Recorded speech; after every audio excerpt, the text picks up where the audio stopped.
Hello everyone and welcome back to Bhavika's Motherhood Journal।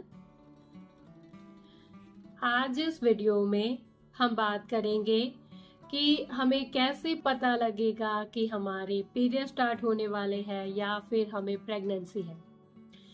क्योंकि कई बार ऐसा होता है कि पीरियड की जो डेट है वो भी मिस नहीं हुई है, उससे पहले ही हमें चिंता होने लगती है कि क्या होगा, हमारे पीरियड्स आ जाएंगे या फिर हमें प्रेगनेंसी होगी। क्योंकि मुझे लगता है कि प्रेगनेंसी कंफर्म करने में जो एंजाइटी होती है, जो कंफ्यूजन होती है, वो शायद और किसी चीज में नहीं होती है। तो पीरियड से पहले ही आप एक अंदाजा लगा सकते हो कि आपके पीरियड्स आएंगे या फिर आपको प्रेगनेंसी हो सकती है। तो कुछ सिम्टम्स आपकी बॉडी में आपको फील हो सकते हैं। अब ये जो सिम्टम्स है वो दोनों में होंगे, जैसे अगर आपको प्रेगनेंसी होगी या फिर आपका पीरियड्स आने वाला है, दोनों में ये सिम्टम्स आपको फील हो सकते हैं।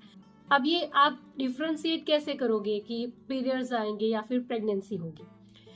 तो दोनों में सेम सिम्टम्स जरूर से हो सकते हैं, लेकिन कुछ डिफरेंस जरूर से है। उसको आप कैसे पहचानोगे? सबसे पहला और सबसे इम्पोर्टेंट जो सिम्टम्स है वो है कि आपको स्पॉटिंग हो सकती है। स्पॉटिंग दोनों में होगी, जैसे अगर प्रेगनेंसी होगी तो भी हो सकती है और अगर पीरियड स्टार्ट होने वाले होंगे तो भी हो सकती है। अब प्रेगनेंसी वाली जो स्पॉटिंग होगी वो क्या होगा कि जैसे आपको 24, 25 या 26 दिन के आसपास दिन में कभी एक आधी बार जैसे दाग जैसा लगेगा, एक दो बूंद ब्लीडिंग हो सकती है, पिंक कलर की, रेड कलर की या ब्राउन कलर की, और उसके बाद ये स्पॉटिंग स्टॉप हो जाएगी, फिर दोबारा से नहीं होगा।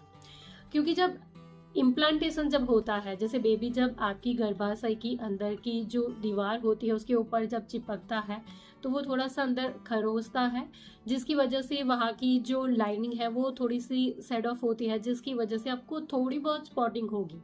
उसके बाद फिर स्पॉटिंग आपको नहीं होगी। जब आपकी पीरियड स्टार्ट होने वाले होते हैं उससे पहले जो आपको स्पॉटिंग या ब्लीडिंग होती है उसमें क्या होगा कि लगातार होगी। जैसे दिन में 2 से 3 बार आपको स्पॉटिंग हो सकती है, 2 से 3 दिन तक हो सकती है। तो अगर ऐसा है तो इसका मतलब है कि हो सकता है कि आपको पीरियड्स हो जाएंगे। दूसरा जो बहुत इंपॉर्टेंट सिम्टम है वो है कि अगर आपको प्रेगनेंसी होगी तो आपकी यूरिन की जो फ्रिक्वेंसी है वो बढ़ जाएगी, आपको बार बार यूरिन जाने की ज़रूरत पड़ सकती है और यूरिन का जो वॉल्यूम है वो भी ज़्यादा हो सकता है। अगर पीरियड्स आने वाले हैं तो उसमें ये सारी चीज़ें नहीं होगी।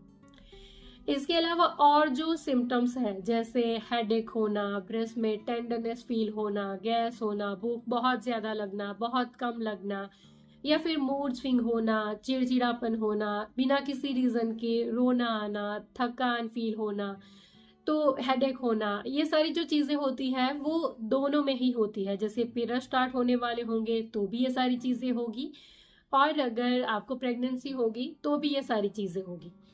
अब इसमें आप डिफ्रेंशिएट कैसे करोगे? जैसे अगर आपको प्रेगनेंसी होगी तो आपके पीरियड की जो 24-25 दिन होते हैं, जैसे जब आपका नेक्स्ट पीरियड आने वाला होता है उससे एक हफ्ते पहले से ही ये सारे सिम्टम्स आपकी बॉडी में आपको नजर आ सकते हैं, तो इसका मतलब हो सकता है कि आप प्रेग्नेंट हो। और जो आपकी पीरियड की डेट है उससे अगर 1-2 दिन पहले ये सारे सिम्टम्स आपको फील हो रहे हैं तो इसका मतलब हो सकता है कि 1-2 दिन में आपके पीरियड स्टार्ट हो जाएंगे। तो इससे भी आप एक अंदाजा लगा सकते हो कि आपको पीरियड्स आने वाले हैं या फिर आप प्रेग्नेंट हो। अब ये जो सारी चीजें हैं इससे आप सिर्फ गेस कर पाओगे, आप कंफर्म नहीं कर पाओगे। कंफर्म कब कर पाओगे? जब आपकी पीरियड की जो एक्चुअल डेट है वो मिस हो जाएगी, उसके 2 दिन के बाद आप अगर जो प्रेगनेंसी टेस्ट किट होती है उससे आप कंफर्म कर पाओगे, या फिर आप ब्लड टेस्ट करवा सकते हो। जो प्रेगनेंसी टेस्ट किट होता है मुझे लगता है वो सबसे इजी होता है, क्योंकि 50-60 रुपीज़ में आपके आसपास किसी भी केमिस्ट की शॉप से आप बाय कर सकते हो, या फिर ऑनलाइन भी आपको मिल जाएगा, तो आप वो बाय कर सकते हो। और सुबह का जो आपका पहला यूरिन होता है उसकी 1-2 बूंद आपको उस किट के अंदर डालनी होती है। अगर दोनों लाइन आती है तो इसका मतलब है कि आप प्रेग्नेंट हो। अगर दोनों में से सिर्फ एक लाइन है, सी के ऊपर लाइन है, टी के ऊपर लाइन नहीं है, तो इसका मतलब है कि आप प्रेग्नेंट नहीं हो और कुछ दिन में आपके पीरियड स्टार्ट हो जाएंगे।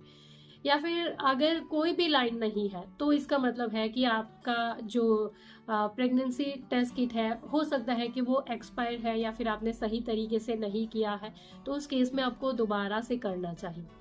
So this is all for today. I hope कि मेरी ये सारी बातें, ये छोटी सी इन्फॉर्मेशन आपके लिए ज़रूर से यूज़फुल रही होगी। अगर मेरे इस वीडियो से आपकी कोई भी मदद हुई है, वीडियो अगर आपके लिए यूज़फुल था, तो इस वीडियो को लाइक और शेयर ज़रूर करिएगा। चैनल पर नए हो तो सब्सक्राइब कर दीजिए ऐसे ही और वीडियोस के लिए। इसके अलावा और कुछ अगर आप मुझसे पूछना चाहते हो, कुछ बताना चाहते हो, तो आप मुझे नीचे कमेंट बॉक्स में ज़रूर से लिख सकते हो। Thank you for watching this video. Bye bye.